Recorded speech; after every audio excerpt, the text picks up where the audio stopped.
Viewers, এখন আমি যে মশলাগুলোকে দেখিয়েছিলাম সেই মশলাগুলো পর্যায়ক্রমে দিয়ে দিব।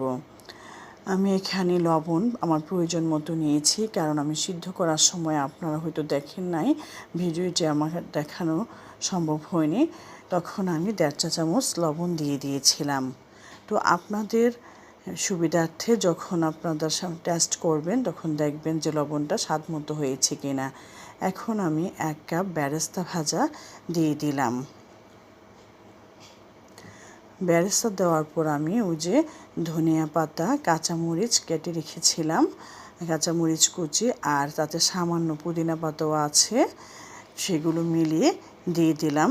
তবে সিজনের সময় পুদিনা পাতা আরেকটু বেশি দিতে চেষ্টা করবেন, কারণ এখন সিজন নয়। আমার ডিপে যা ছিল ডিপ থেকে অল্প পরিমাণে আমি দিতে পেরেছি।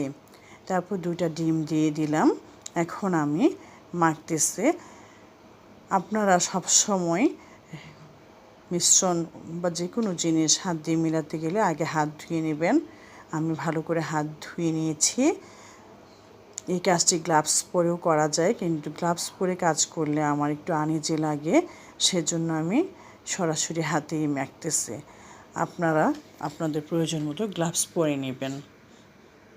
তারপর ভালোভাবে মেখে নিতে হবে। যদি শুষ্ক লাগে আপনারা বেরেস্তা ভাজার তেল এখানে অ্যাড করবেন প্রয়োজন মতো। আমিও আমার প্রয়োজন মতো বেরেস্তা ভাজার তেলটা সেখানে প্রয়োজন মতো দিয়ে দিব।